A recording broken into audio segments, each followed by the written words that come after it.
Is it MBE or OBE? MBE. MBE. What does MBE stand for? My bloody efforts. Oh. Is it really? I love that.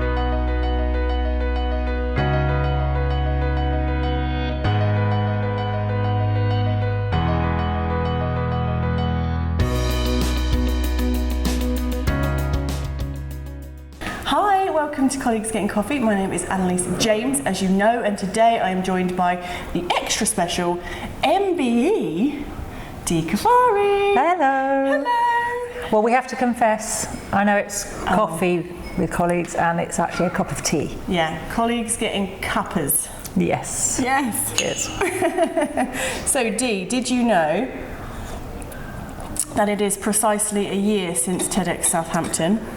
I know, that's incredible, and I remember it all so clearly. Vivid. Even though we had quite a protracted build up to it because it was delayed due to COVID. Yeah. But yeah, no, it's something that I met a lot of amazing people in that process who I now kind of follow and interact with, so, you know, stalk by social media. Professional stalking. Yeah, but also, you know, it's just quite a profound effect of the day had on me. And actually, as a result, it's very much changed my delivery of things and how I deliver. Yeah. So yeah, it was kind of an all-round experience that actually had a profound effect. Oh, that's amazing. What's interesting, because Lee Peck and I organised it, and when you applied, we were like, what? What? Dee Caffari wants to come and speak at our event. Like, we were like, oh my god. And I thought, because you're a very seasoned speaker, you've spoken across the world, and I was like, oh, there's no way we're going to invite you to rehearsals and you'd actually come and actually practice, but you did, and you loved the feedback. Yeah, well, I'm quite a feedback driven person, and quite often you deliver, and yes, you get the audience reaction, but you don't get any personal critique. So you keep delivering the same unless somebody actually takes the time to say, oh, have you thought of this and have you thought of that? So to have the opportunity, because it was the audition process and, you know, sticking to a time and having that clock tick down, and that whole process was amazing. And I got to stand on the Mayflower Theatre stage, which was so cool. It was amazing, wasn't it? That was a little overwhelming. But perform to, you know, the table of four, but also the coaching sessions that came afterwards. It was really valuable. And I learned a lot from that, you know, less is more. And because I used to fill, which I'm probably doing now, fill the space with words. And now I realise that actually what I say can be quite profound and is so abstract to most people that I need to give them time to build the picture in their mind of what I'm saying and let them process it. So yeah, it's really, I've learnt loads, but I loved it. I loved the process, and actually I quite like that challenge. I loved it. I just loved how open you were to that, because we did not expect it. We thought we should be like, no, I'm a pro. I need that. But you were just like, oh my god, yeah, thanks for the feedback. We're like, what? Amazing. So for people who didn't see you, well, check it out. What was your talk about in a synopsis? Well, the topic was human to human, and my title was The Power of What Is Not Said. And for a lot of the environments I work in, face-to-face communication isn't always possible, or it's not always the most significant.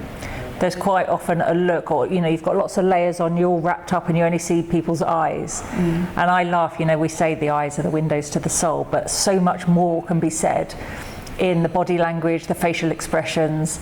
And from sailing solo, where you don't get any of that, you just get words on a screen or a voice, a Dalek voice down a satellite connection, you miss out on all this non-verbal communication.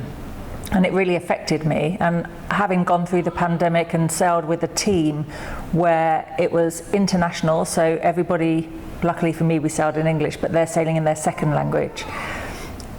Getting that communication right when it's not always easy was really paramount. And so many breakdowns of teams is due to communication. Yeah. So I really focused on that.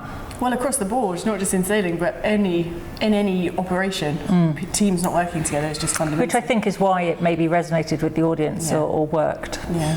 So tell everyone a little bit more about you. Tell us about your many accolades. So I was a school teacher for 5 years, teaching 11 to 18-year-olds. I was a PE teacher. My second subject was maths. And then I had a complete career change and changed it all and started sailing. Went across to the Isle of Wight to UKSA and retrained, and then started my steep learning curve in the maritime industry, but in well, it's quite a few years now, I've managed to go around the world 6 times. Forwards, backwards, on my own, with someone else, leading a team, part of a team. Every combination you can think of, I've done it. But I genuinely love it and still keep trying to sail as much as I can. Yeah. And I wonder, because I imagine lots of people have asked you about kind of sailing solo and the challenges and those sorts of things. What is a question, I don't want to be obvious, what is a question that no one's asked you that you're like, I've always wanted to talk about that, about sailing, but no one ever asks me. Oh, curveball. Do you know, it's interesting that every audience has a different interest or has a different angle or a different take on it. And the range of people I speak to, I was back at UKSA this week talking to their further education students, and I'm a mental health ambassador for them. So, you know, kind of inspiring them and giving them, explaining how I overcome the challenges and giving them the kind of tools to do it. And actually one of the questions they asked was, you know, how do you shower? I was like, shower? What's that? And they were just like horrified. And I said, oh, I change my pants every ocean, you know, it's very clean. And they just thought that was the most disgusting thing ever. So it's quite funny. Sometimes the younger children, especially in schools, or students, you know, will ask those questions that everyone's thinking that they're too afraid to ask. Yeah.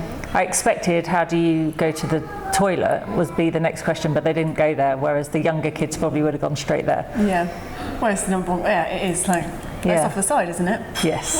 Buck it and chuck it. I only know that because my friends sail. They have lots of stories about pooping off the side of the boat. It generally is a topic that comes up. Yeah. Babies poop, dog poop, and then offshore poop. It's always topics that come up. I love it. So hard left from the poop conversation. You're an MBE. I didn't discuss that at the Palace, that's for sure. So tell me about that experience. How did that happen, and what was that like? Oh, it's cool. I mean, it's amazing to get recognition for something that you're so passionate about, that you enjoy doing. But it was after my second round the world trip, which was my solo, the wrong way round. Because there's only 5 of us that have ever done it, and I'm still the only woman, still the only crazy enough woman to have done it. So, and I got the letter, went to the palace, and it was really nice. It was while my mum was still alive, so my mum and my sister came with me, so they got the visit to the palace. It's amazing. And yeah, it's a very special day, and there's quite a lot of protocol and stuff, and you get your little badge. So yeah, no, it's good. And it was actually who is now King Charles that gave it to me. I was just about to ask who it was. Yeah.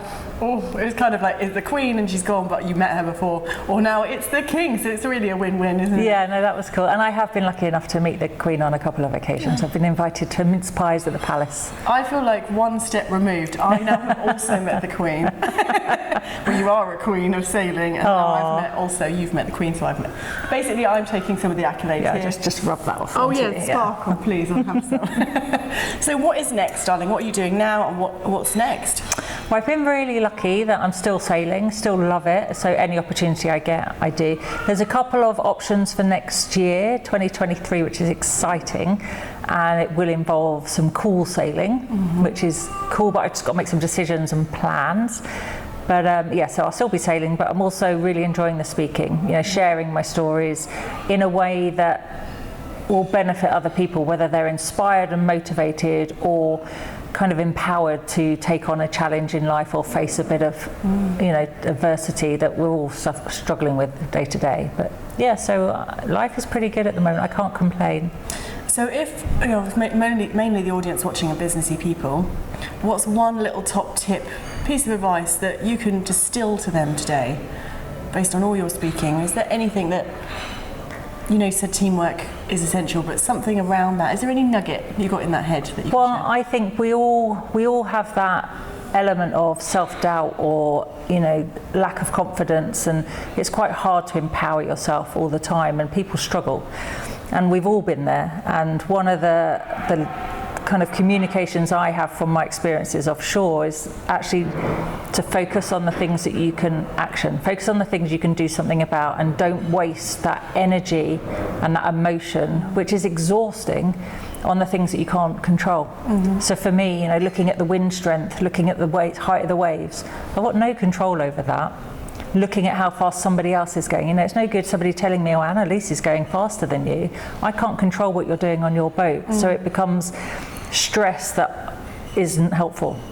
So what you need to do is you have to bring it back to the positive and the focus on the things you can control. Are you happy with your sail plan? Are you happy with your boat speed? What changes can you do to make your performance better? And I think if you bring it back to the things you can action and you can control, you feel a bit more in control. It makes you feel more confident, and then you build the steps again and move forwards. I love that, and that's so translatable to literally anything. I quite like, the saying, stay in your own lane, but in this case, stay in your own boat. Stay in your own boat. I love it. And I just want to do a little shout out to Solent Hotel today, who've given us this space to film in. Lovely, local to both of us. So we were like, way. Very lucky. Bit nautical. Lovely. It's nice setting, very comfortable. Everyone's having their breakfast. I'm mine up a bacon roll. Thank you so much for joining me, Dee. You are a legend, and thank you for being involved in TEDxSouthampton. And long may you sail around the world. Oh, let's hope so. Let's hope I come back next year and tell you all about it. Yes! Amazing. Thank you. No worries. Pleasure.